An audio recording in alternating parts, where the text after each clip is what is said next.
충만하게 하시는 이의 충만함이니라. 아멘.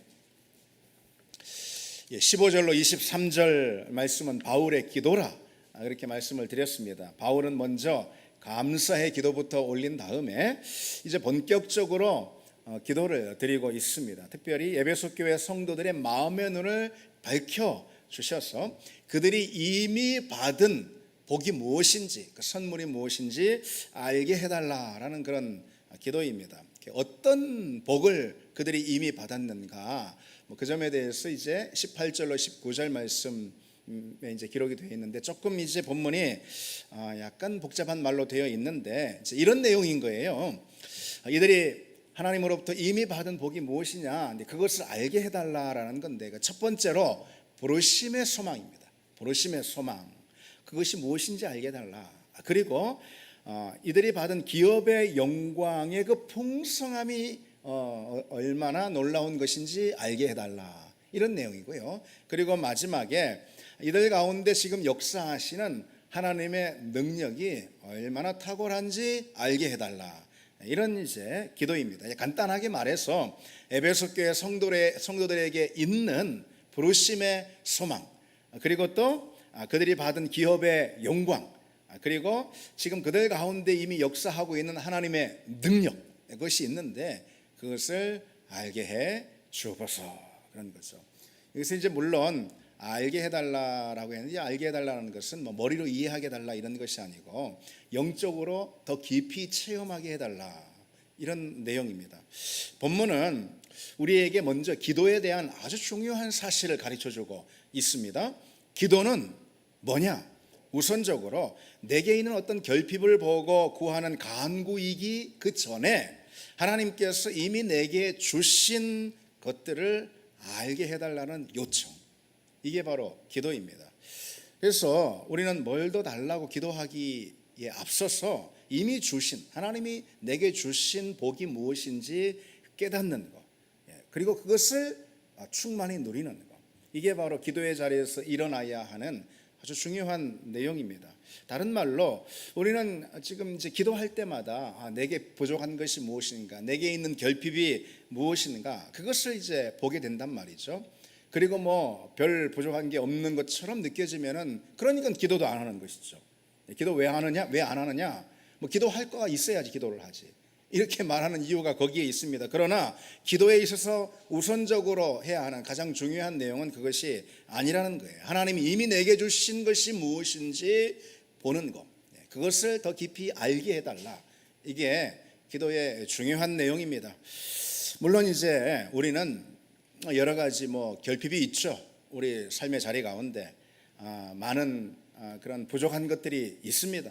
그리고 뭐 당장에만 해도 뭐 힘들고 여러 가지 뭐 막혀 있는 어려운 문제들도 있고 또 다 그렇습니다.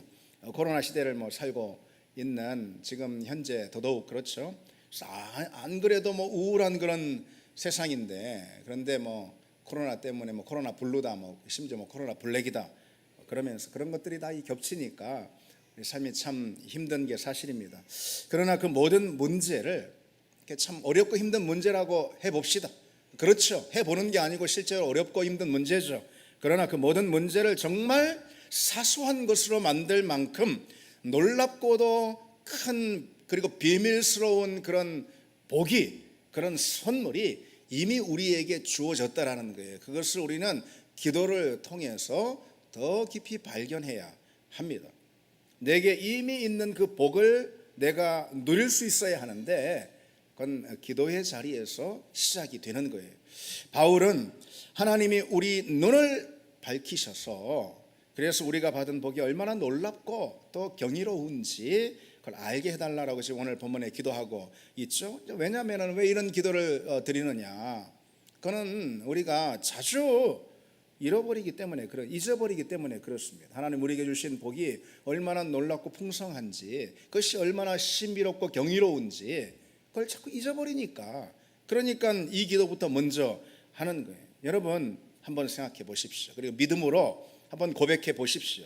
우리는 세상에서 정말 가장 좋은 것을 얻었다라고 말하는 그런 사람들, 또 뭐 내가 볼 때 그렇게 보이는 그런 사람들을 가장 빈곤하게 만들 수 있을 만큼의 복, 그런 은혜를 우리가 이미 받은 사람이라는 거예요. 세상에서 가장 행복해 보이는 그런 사람들을 여지없이 가장 불쌍한 사람들로 만들 수 있을 만큼의 그런 탁월한 복, 그런 놀라운 복을 우리가 이미 받은 줄 믿습니다. 그것을 보게 해달라, 이렇게 기도하고 있는 거예요. 생각해 보십시오. 우리가 은혜로 받은 이 신분, 무엇과도 바꿀 수 없는 자녀라는 그 신분, 우리가 소유하게 된 천국, 우리가 지금 드리고 있는 이 예배, 하늘과 땅이 만나는 예배, 하늘의 잔치를 경험하는 이 예배, 우리가 매일같이 기도의 자리에서 그 누구도 아닌 왕 되신 하나님을 만나는 그 기도, 날마다 하고 있는 믿음 생활, 이것이 정말 얼마나 감격스러운 일 아니겠어요? 얼마나 감격스러운 일이고, 얼마나 벅차고 소중하고, 얼마나 무엇과도 바꿀 수 없는 가치 있는 그런 일인지, 여러분 우리는 과연 그것을 좀 생각하며 살고 있습니까? 은혜 받을 때만 그런 생각하는 것이 아니고, 때로는 그런 것들이, 그런 정말 감격에 겨워도 부족할 만한 그런 놀라운 선물들이 우리에게 주어졌는데, 그럼에도 불구하고 그런 것들이 너무 익숙한 바람에, 그리고 너무 쉽게 내게 주어진 것 같은 그런 느낌이 드는 바람에 그걸 이제 잘 누리질 못합니다. 알지 못하니까, 깨닫지 못하니까 우리가 그 영광을 잘 누리지 못합니다. 그런데 우리는 기억해야 할 것입니다. 우리에게 주어진 것은, 여러분, 하늘의 천사들도 부러워하고 시샘할 만큼 그렇게 참 놀라운 것이다라는 이 사실을 우리가 다시 한번 기억합시다. 그런데 그걸 알기 위해서, 그 놀라운 그 복, 주어진 그 은혜를 우리가 알기 위해서는요, 눈이 열려야 된다는, 이게 중요합니다. 그래서 바울은 너희 마음의 눈을 밝히사, 이렇게 기도하고 있는 거예요. 여기서 마음이라는 것은 뭐 그냥 이렇게 영어로도 하트라고 되어 있는데, 그래서 우리가 생각하는 마음 그 정도가 아니고 좀 더 넓고 포괄적인 그런 의미입니다. 그래서 우리 어떤 마음 또는 정신 또는 영의 좌소, 이제 우리 영의 중심, 우리 영이라고 이렇게 표현하는 것이 더 좋을 것 같습니다. 그리고 밝히다라고 되어 있는데, 이것은 비추고 조명, 빛을 비추고 조명하는 것을 말합니다. 그러니까 빛은 사실 누가 비추냐면은 진리의 영이신 성령이 비추는 거예요. 하나님께서 진리의 영이 되신 성령을 통해서 우리 심령 가운데 진리의 빛을 비춰주시는 거예요. 그래서 우리 영의 눈이 열리는 거예요. 마음의 눈, 다시 말해 영의 눈이 열리게 되는 거죠. 그렇게 먼저 우리가 눈이 열려야지 볼 수 있고 알 수 있고 믿을 수 있고 또 살 수가 있는 겁니다. 여러분, 우리는요, 그런데 기억해야 할 것이 있어요. 다 우리가 회심할 때, 처음 주님을 만나서 믿을 때 있잖아요. 그때 먼저 일어난 사건이 뭐냐? 우리 눈이 열렸어요. 그 사건들이 우리에게 다 일어났습니다.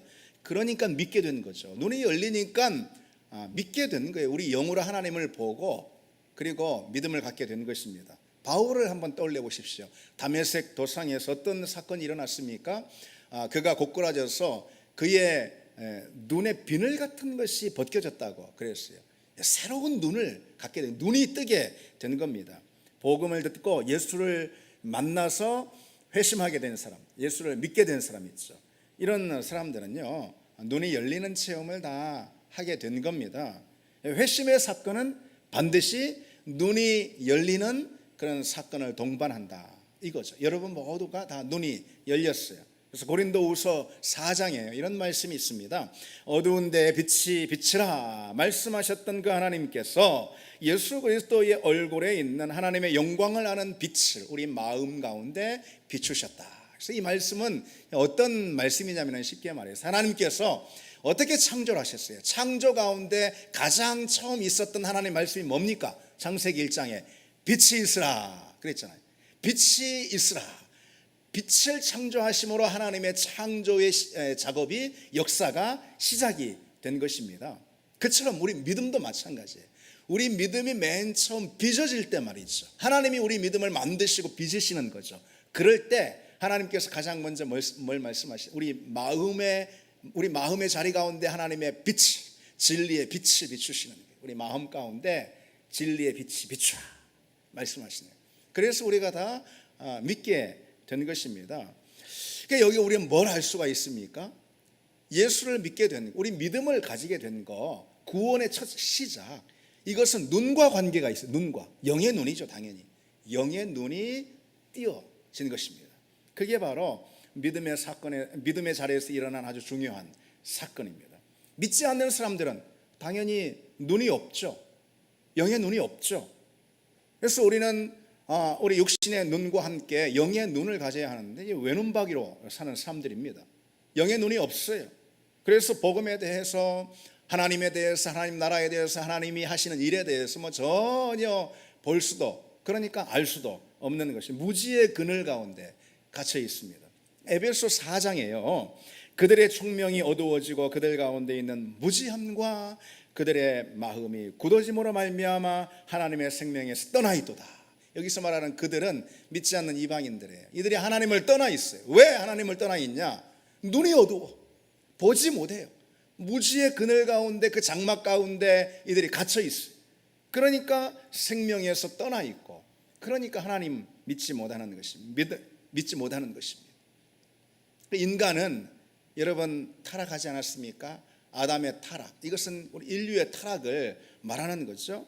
그래서 인간은 타락해가지고요, 가장 먼저 어떤 일이, 가장 치명적인 일이 일어나는데, 그것이 뭐냐면은 타락이 우리에게 뭘 가져왔냐? 모든 것에 부패함을 가져왔죠. 당연히. 근데 그 중에 눈의 부패함을 가져왔습니다.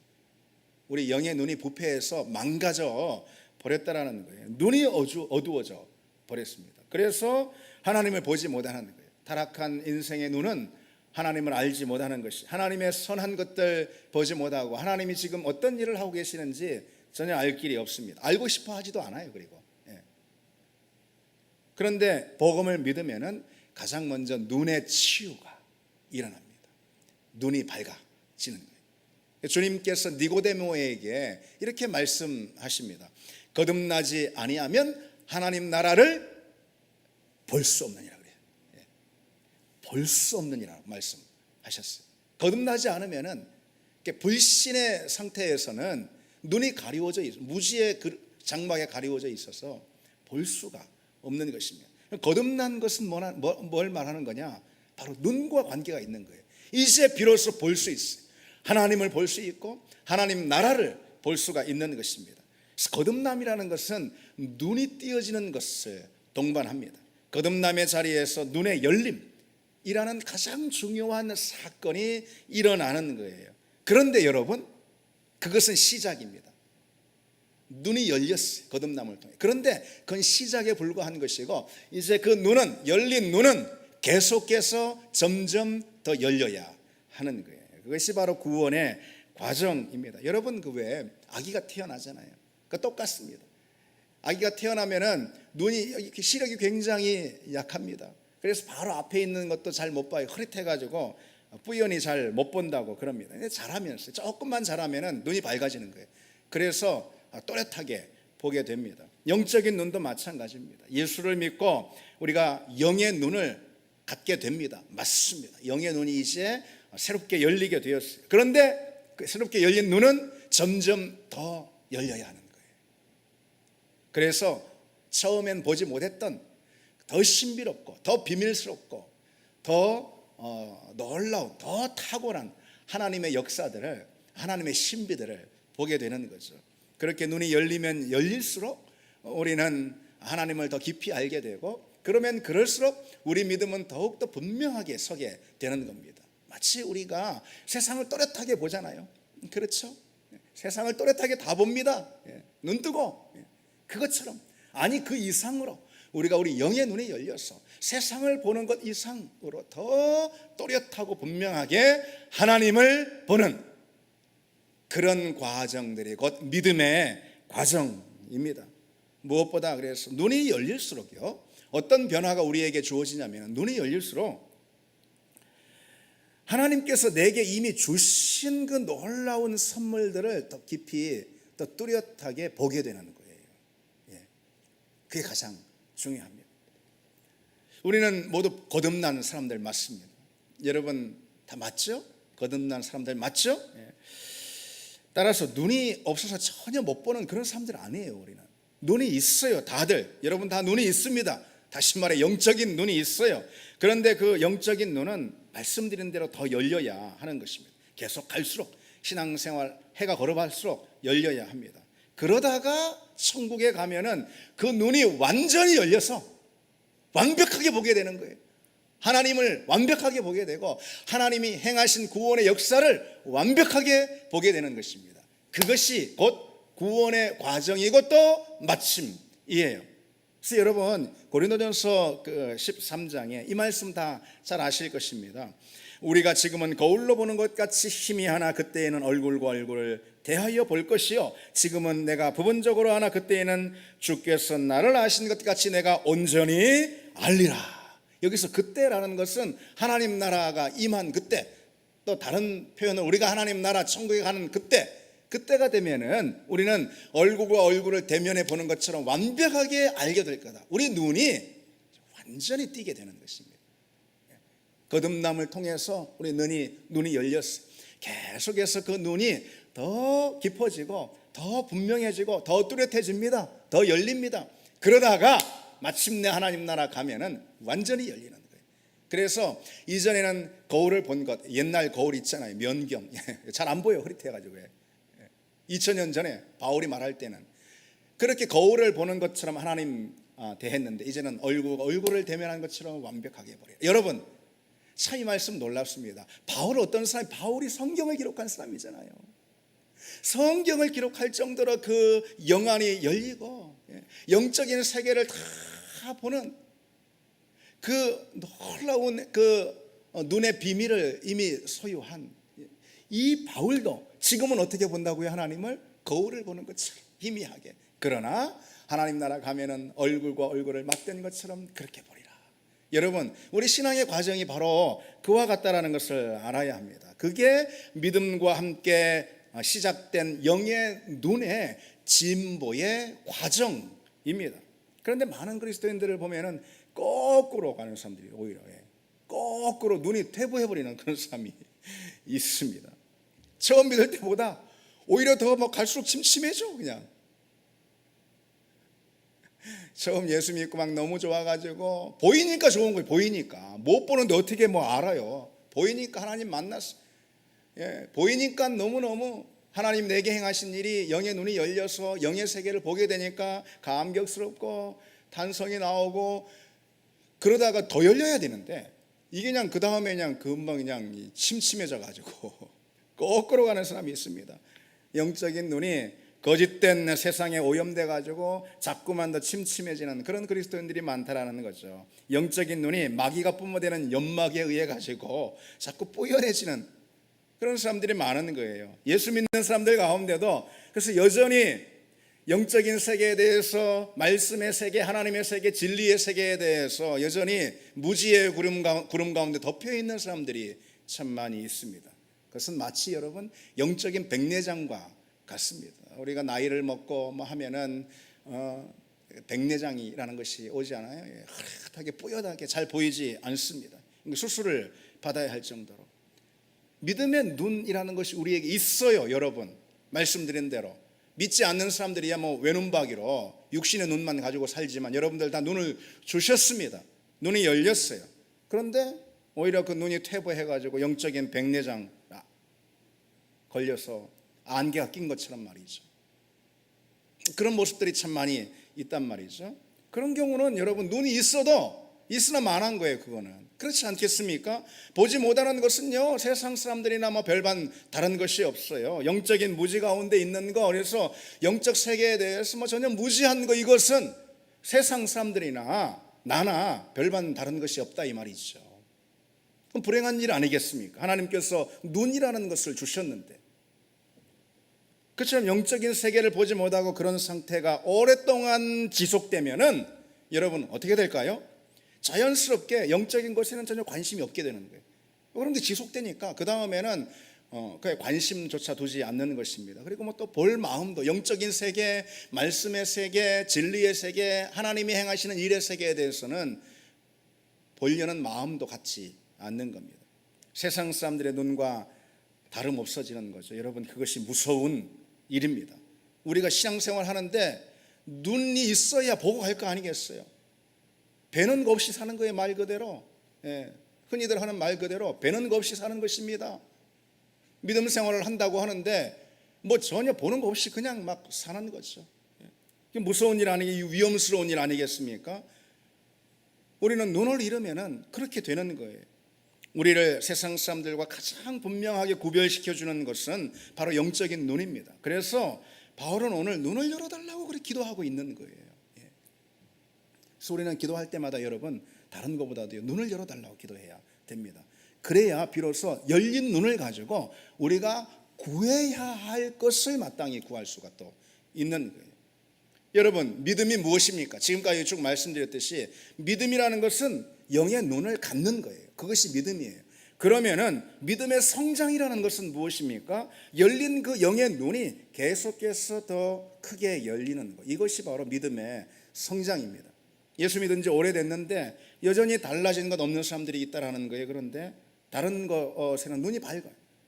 세상적으로는 눈이 밝아. 예수 믿는 사람들도 뭐 그게 나쁜 건 아니지만 어쨌든 세상적으로 눈이 밝은데, 그래서 육신의 일에 대해서는 지식도 있고 지혜도 있고 식견도 있고, 예. 그러나 구원의 역사, 하나님의 세계, 영적인 일에 대해서는 너무도 무지하고 미련하고 어리석은 사람들도 많이 있습니다. 영적으로 무지하면은 나의 믿음은 당연히 보는 거 없이 막 그냥 신앙생활 믿음의 길을 가는 거니까 제 길로 가겠습니까? 곁길로 빠지는 것이고 분명 마귀의 먹잇감이 되는 것은 시간 문제일 것입니다. 그리고 결국은 그 믿음이 파산하게 되는 거예요. 눈과 관련이 있습니다. 왜 독립운동가 윤봉길 의사의 이런 유명한 일화에 대해서 여러분도 아마 들어본 적이 있을지 모르겠습니다. 윤봉길 의사가 길을 가는데, 그런데 이제 한 시골 청년을 만나게 된 거예요. 이 시골 청년이 그런데 공동묘지에서 팻말을 잔뜩 이제 뽑아와가지고 팻말 이만큼 들고 이 중에서 자기 아버지 이름을 좀 찾아달라는 거예요. 자기가 글을 모르니까 공동묘지 팻말을 그냥 다 뽑아가지고 온 거예요. 그리고선 우리 아버지가 이제 예를 들어 송길동인데 여기서 이제 그 이름 좀 찾아달라고. 이제 이름을 찾아줬죠. 그런데 이게 무슨 일이 생긴 겁니까? 지금 무슨 일이 생긴 거예요? 공동묘지 팻말 다 뽑아가지고 왔으니 자기 아버지 묘가 어디 있는지, 팻말의 이름만 알게 됐지 아버지 묘가 어디 있는지 잊어버린 거예요. 그리고 자기 아버지 묘만 그렇게 잊어버린 것입니까? 찾을 수 없게 되는 거예요? 그렇지 않죠. 거기 있는 모든 공동묘지의 주인 있죠. 그 이름 다 엉망진창이 다 돼서 어느 게 어느 묘인지 알 수가 없게 된 거죠. 그래서 정말 이 어처구니 없는 사건은 윤봉길에게 굉장한 충격이 되었다고 합니다. 그래서 윤봉길 의사는 우리 민족에게 가장 무서운 적은 일제가 아니다. 그것은 바로 무식이다. 그렇게 말한 바 있습니다. 눈은 멀쩡히 뜨고도 나라를 빼앗긴 것, 그것은 다른 것 때문이 아니고 바로 무지 때문에 그렇게 되었다라는 거예요. 국권을 침탈당한 거, 이것 다른 무엇보다도 무지 때문에 그랬다라는 것이죠. 그래서 그걸 깨닫고 이른바 그 공동묘지 묘표 사건으로 인해서 윤봉길 의사는요, 나중에 우리는 도시락 폭탄 그것만 생각하는데 그게 아니고 그 전부터 문명 퇴치를 위한 그런 계몽운동, 특별히 농촌 계몽운동을 활발하게 펼쳤다고 합니다. 그래서 농촌 지역에 야학을 이렇게 세워가지고요, 야학을 열고, 그리고 거기서 공부할 교재인 농민 독본이라는 책도 펴서 냈습니다. 근데 실제로 여러분 이제 일제강점기에 그런 선각자들이 많이 독립운동을 그렇게 저변에서부터 시작하는 그런 선각자들이 많이 있습니다. 대표적으로 조만식 장로님 같은 그런 독립운동가 있죠. 그래서 교육부터 시작을, 계몽부터 시작을 한 것입니다. 무지하면 여러분 나라도 뺏기는 것입니다. 나라 뺏기는 이유가 다른 데 있지 않아요. 무지해서 그런 것입니다. 믿음도 마찬가지입니다. 무지하면 믿음도 빼앗깁니다. 영적으로 무지하면은 마귀에게 영혼을 강탈당합니다. 그래서 마귀는 먼저 우리 눈을 공격하는 거예요. 먼저 온갖 세상의 연막들, 세상의 것들에 우리 눈이 오염돼 가지고 보지 못하도록 우리 눈을 공격합니다. 그래서 우리를 먼저 완전히 무지의 안개 가운데 빠뜨리게 한 다음에 우리 영혼을 개걸스럽게 먹는 거죠. 그러면서도 보지 못하고 그냥 당하는 그런 사람들이 많이 있습니다. 이스라엘 백성들이 그와 같았습니다. 이스라엘 백성들이 하나님을 떠나서 영적으로 완전히 파산했을 때요, 그때 하나님께서 선지자 예레미야를 통해서 이스라엘 백성들에게 하신 말씀이 뭐냐면요, 어리석고 지각이 없으며 눈이 있어도 보지 못하며 귀가 있어도 듣지 못하는 백성의 일을 들을지어다 그랬습니다. 이스라엘 백성들이 왜 그처럼 완전히 멸망의 자리 가운데 믿음의 파산을 맞이했는가? 그 눈과 관계가 있다라는 거예요. 그래서 여러분, 믿음의 파산은 먼저 영적인 눈으로부터 시작이 된다는 것을 기억해야 합니다. 그리고 또 동일하게 믿음의 성장 역시 영적인 눈으로부터 시작이 된다는 거 알아야 합니다. 영적인 눈이 열릴 때, 그리고 계속해서 더 열릴 때 우리 믿음은 보지 못하는 것을 이제 볼 수 있게 되는 겁니다. 그렇게 눈이 열리면 보이는 것들이 있어요. 오늘 바울은 그래서 본문에 우리가 눈이 열리면 보게 되는 것들, 그에 관해서 말씀하고 있는데 특별히 세 가지 내용. 우리 눈이 열리면 우리는 무엇을 보게 되느냐? 첫 번째로 부르심의 소망이 보이기 시작합니다. 부르심의 소망, 본문에 그의 부르심의 소망이 무엇인지 알게 하소서 그랬어요. 여기서 이 소망이라는 것은 흔히들 말하는 내가 뭔가 바라고 내가 뭔가 소원하는, 기대하는 그런 무엇인가, 이걸 말하는 것이 아닙니다. 말씀 그대로 부르심의 소망이잖아요. 부르심의 소망. 그래서 하나님이 우리를 당신의 자녀로 부르실 때 하나님이 우리에게 갖고 계신 하나님의 소망, 이게 바로 부르심의 소망이에요. 그것은 한마디로 말해서 우리 구원이 완전히 성취되고 완성이 되고, 그래서 우리가 영원한 영광을 얻게 되는 것, 영화의 자리 가운데 들어가 영원한 영광을 얻게 되는 것, 이것이 이제 결국은 부르심의 소망의 초점입니다. 그 소망은 세상에서 갖는 소망과는 전혀 다른 소망이겠죠. 세상에서 갖고 또 우리가 펼칠 수 있는 그런 소망들 있습니다. 그런 것들은 그러나 다 시들고 쇠하고 결국은 사라져 버리는 것이죠. 아무리 그 소망이 대단한 거라 하더라도 결국 그 소망은 시들고 쇠합니다. 그래서 사도 베드로는요 이렇게 말씀해 주고 있어요. 우리가 받은 소망, 하나님께서 우리에게 주신 소망은 그와 다르다. 시들지도 쇠하지도 않는 소망이다 라고 말씀하고 있어요. 썩지 않고 더럽지 않고 쇠하지 아니하는 유업을 잊게 하는 소망, 그런 소망이 우리에게 주어진 소망이라고 말씀하고 있어요. 그런데 그 소망은 단지 여러분 미래적인 그런 것이 아닙니다. 단지 그런 것만 말하는 건 아니에요. 현재를 변화시키는, 현재 우리 삶의 자리에 역사하고 작용하는 것이 바로 이 부르심의 소망입니다. 하나님이 우리에게 주신 부르심, 이것은 말씀드린 대로 결국 우리가 완전한 영광을 덧입는 것을 말하는 거잖아요. 하나님께서 우리를 부르셨어요. 그런데 결국 그 자리로 우리를 이끄실 거예요. 시작하신 그분께서 이제 우리의 구원을 완성하는 그 자리까지 인도해 주실 거예요. 완전한 영광을 덧입을 거예요. 이것이 바로 부르심의 소망에서 제일 중요한 내용입니다. 근데 그것은 현재 나의 삶 가운데 그냥 미래의 것이 아니고 현재 나의 삶 가운데 매일매일 끊임없이 돌입해 들어오는 능력이 된다는 것입니다. 그래서 내가 여기서 그 미래의 영광을 미리 맛보고 성령의 역사를 통해 미래의 영광을 미리 여기서 맛보고 그 힘으로 현재를 새롭게 살아가는 그런 능력이 된다는 거죠. 그 부르심의 소망이 없으면은 우리는 당연히 세상 사람들과 똑같이 그저 그냥 이 땅에 매여가지고 그저 세상 현실에만 갇혀 살게 되는 거예요. 왜 세상 현실에만 갇혀 사느냐? 그것은 부르심의 소망을 우리가 붙들고 있지 않기 때문에, 다시 말해서 영의 눈이 열리지 않아서 그런 것입니다.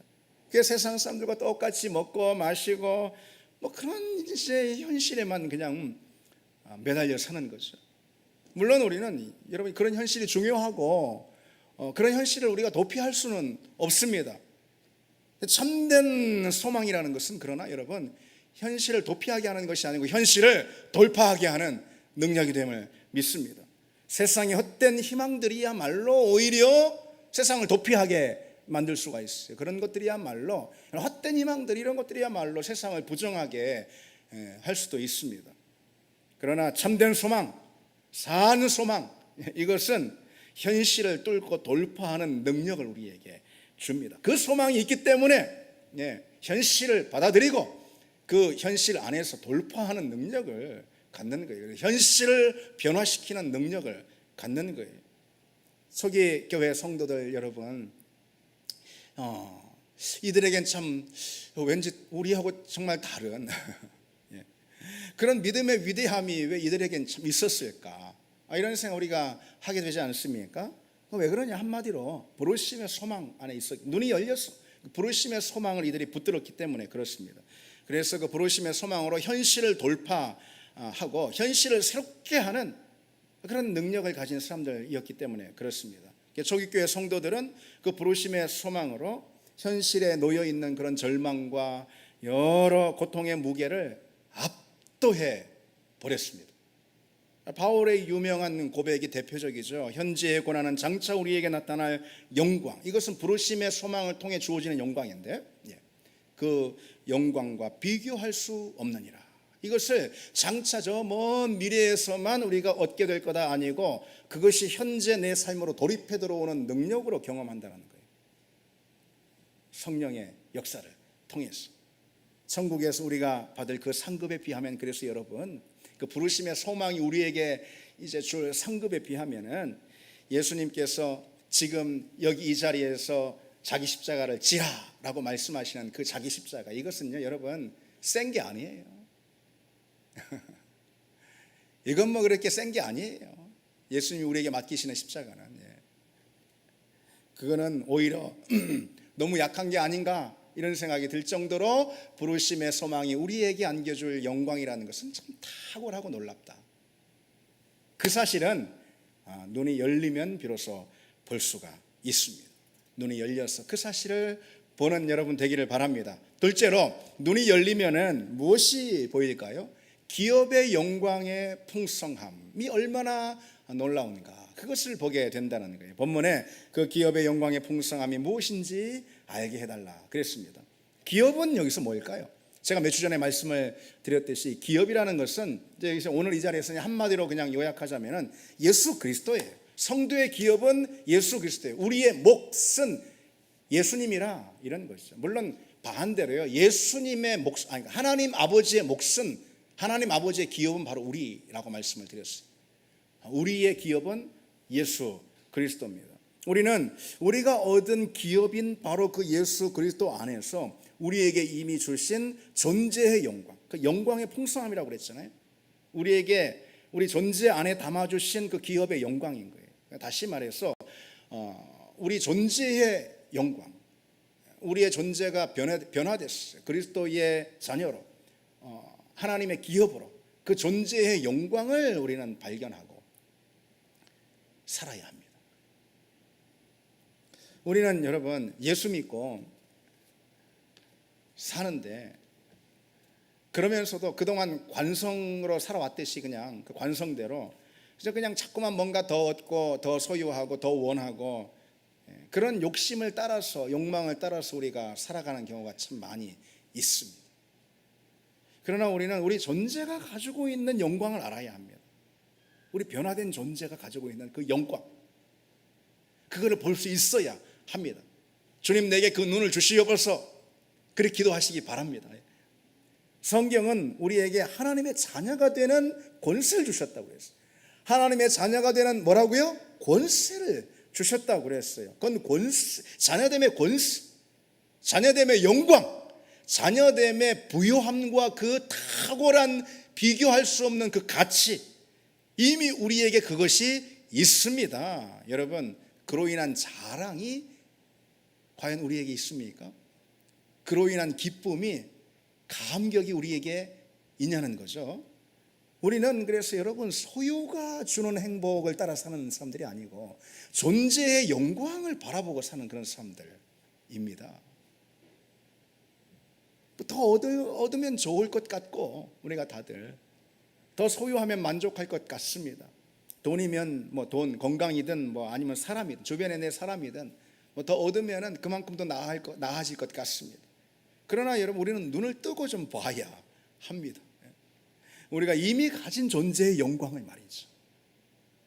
하나님께서 나를 그분의 자녀됨의 권세를 내게 주셨는데 다른 어떤 것도 없다 하더라도 그 하나만으로 탁월하고 놀라운 내 자신의 존재의 영광이 있죠. 그 영광을 바라볼 수 있어야 합니다. 존재의 가치, 존재의 부요를 우리는 볼 수 있어야 합니다. 우리도 육신을 입고 땅에 발을 딛고 사는 그런 존재죠, 아직은. 예. 그렇기 때문에 우리가 뭘 좀 바라고 또 뭘 좀 얻고 싶어 하고 하는 것들이 다 있습니다만, 물론 다 당연합니다. 인정합니다. 그러나 우리는 내게 주신 새로운 신분, 그 신분이 내 존재에 가져다 주는 존재의 영광, 그걸 바라보고 더 알아가고 산다면은 우리 삶은 분명 달라질 거예요, 여러분. 분명 달라질 것입니다. 그러면은요, 뭘 그렇게 아웅다웅 하지 않는다라는 거예요. 뭘 그렇게 그냥 가지려고, 소유하려고, 누리려고, 그리고 좀 못하면은 이 일이 일비하고 그러지 않게 됩니다. 여러분, 그렇게 살고 싶지 않잖아요. 그렇죠, 여러분? 근데 그게 우리 힘으로 안 되는 거예요. 우리 육신으로는 안 되는 거예요. 우리 존재의 영광을 바라볼 수 있어야 합니다. 다들 사람들이 소원, 해마다 연초 소원을 내라고 하면 말하라고 하면 다 건강이 맨날 그런 거 아니겠어요? 물질적인 것들. 물론 우리가 땅에 발을 딛고 살고 있기 때문에 필요합니다. 그러나 여러분, 건강이야 늘 잃을 수도 있는 것이고 또 그러다가 또 회복될 수도 있는 것이고, 그런 거 그게 건강 아니겠습니까? 얼마나 건강하려고요. 돈도 마찬가지잖아요. 어쨌거나 여러분, 하루 3끼 다 드시고 살잖아요. 없어도. 부동산 오르든 말든 그냥 냅둬버리세요. 그냥 신경 써도 부동산이 지 알아서 막 올라갔다 내려갔다 그냥 냅둬버리세요. 온통 그냥 먹고 사는 세상 문제들만 너무 우리가 거기에 매몰돼 사니까. 여러분, 우리에게는 주님이 마련하신 더 좋은 집, 천국의 집이 있는 줄 믿습니다. 그런 것들에 매몰돼 가지고 우리에게 이미 주어진 존재의 영광을 놓치고 사는 불행이 없길 바란다라는 그런 이야기죠. 바울을 보십시오.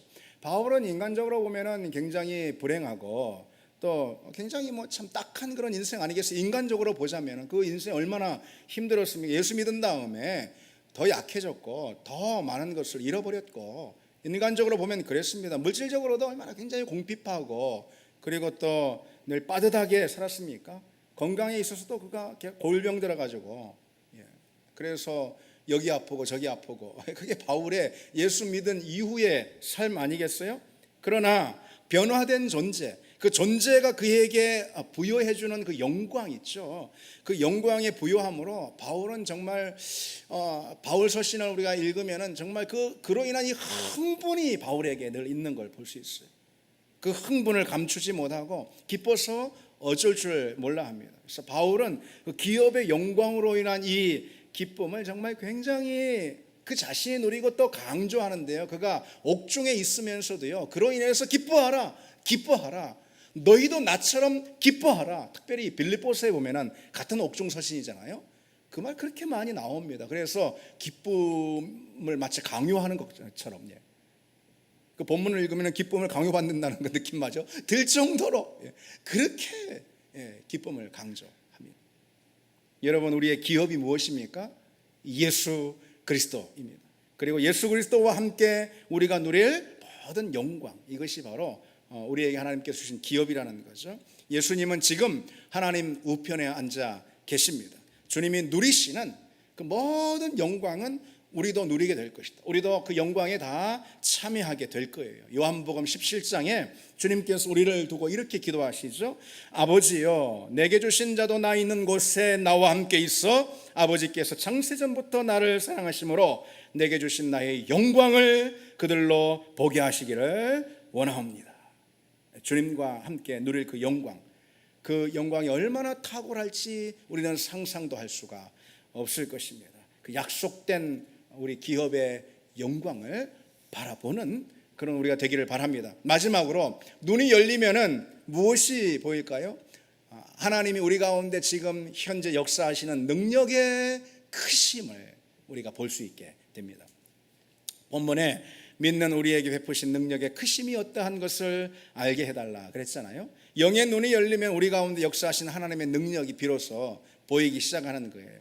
지금 나의 삶 가운데 일하시는 하나님의 능력이 얼마나 위력적인지 느끼고 알게 됩니다. 물론 여러분, 하나님은 우리가 볼 수 있거나 볼 수 없거나 하나님은 능력으로 역사하시는 거예요. 구원의 능력으로, 생명의 능력으로 우리 가운데 역사하십니다. 그러나 보질 못하면은, 그걸 알지 못하면은, 그러면 하나님의 그 능력에 반응할 수가 없는 거예요. 응답하는 삶을 살 수가 없는 거죠.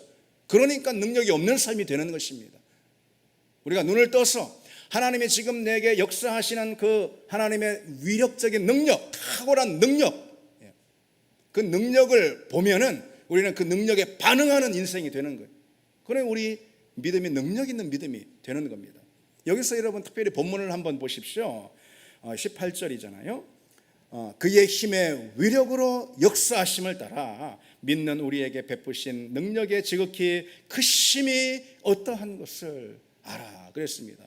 여기서 정말 강력한 단어들이 이 한 문장 안에만 4번이나 계속 쏟아져 나오는 걸 볼 수가 있어요. 힘, 위력, 역사심, 능력, 강력한 단어들이 숨도 쉴 틈을 주지 않고 계속 연거푸 등장하고 있습니다. 이 말을 하는 바울이 상상이 되잖아요. 이 본문을 읽을 때마다 그 상상이 됩니다. 정말 바울이 막 이 하나님의 능력에 대해서 기록하면서 자기가 지금 옥중에 있지만 그러나 하나님의 능력이 그와 함께 있어서 그가 정말 얼마나 탁월하고 놀라운 것을 하고 있는지 그걸 느끼면서 바울이 흥분 가운데 가슴이 벅차가지고 이렇게 힘, 능력, 역사심, 위력 이런 단어들을 쏟아내고 있습니다.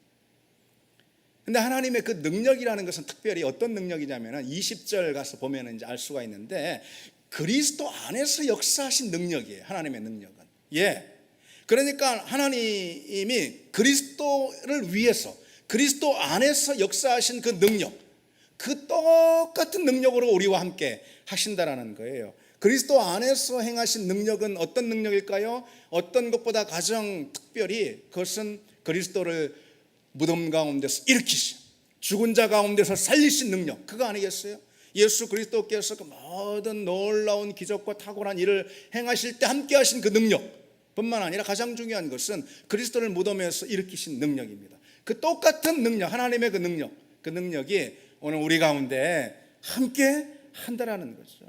그러니 여러분, 우리가 그 능력을 보고 그 능력에 우리도 함께 반응한다면 우리 믿음이 여러분 얼마나 탁월하고 강력한 믿음이 되겠습니까? 그렇지 않겠습니까? 여러분, 지쳐서 쓰러질 일이 뭐가 있습니까? 두려워할 일이 뭐가 있어요? 약해질 이유가 어디 있겠습니까? 낙심할 이유가 어디 있겠습니까? 하나님의 그 능력을 보고 이미 내 안에 역사하는, 활동하는, 운행하는 하나님의 그 능력을 보고 그 능력에 반응하는 우리 믿음이 되기를 바랍니다. 주님께서 뭐라고 말씀하셨죠? 할 수 있거든이 무슨 말이냐? 믿는 자에게는 능히 하지 못할 일이, 능치 못할 일이 없느니라. 그래서 모든 것을 가능하게 하는 그 하나님의 능력, 그 능력이 오늘 우리에게 있습니다. 특히 그 능력이 일하는 자리는 어디냐면요, 앞서 말한 부르심의 소망을 우리로 하여금 품게 하는 거. 그리고요, 우리가 하나님의 기업이 됐잖아요. 그 기업의 영광을 풍성히 지금 현재 여기서 누리게 하는 거, 이거 있죠. 이거 우리 힘으로 안 된단 말이에요. 하려고 해도 작심삼일이고 되질 않는단 말이죠. 그런데 그걸 가능하게 해주는 것이 바로 이 하나님의 능력인 거예요. 우리가 부르심의 소망을 어느 자리에서든 품고 그 앞에 견고히 서 있고, 그리고 내가 하나님의 기업이 됐다 이 존재의 영광을 발견하면서 그 존재의 영광 안에서 우리가 하나님의 은혜를 풍성히 누리게 하는 것, 이게 하나님이 지금 내게 역사하시는 능력이 일하는 일이라는 것이죠. 그래서 여러분, 그 능력을 바라볼 수 있는 우리가 되기를 바랍니다. 이제 말씀을 맺겠습니다. 눈을 밝혀달라. 이 기도가 우리의 이제 기도에 있어서 가장 먼저 해야 될 시작 기도가 되어야 하겠습니다. 그래서 하나님이 우리에게 이미 주신 부르심의 소망, 그리고 또 기업의 성도의 그 기업, 그리고 또 하나님이 지금 우리 가운데 활동하시는 하나님의 그 능력, 그 능력을 보고 거기에 반응하는 우리가 되기를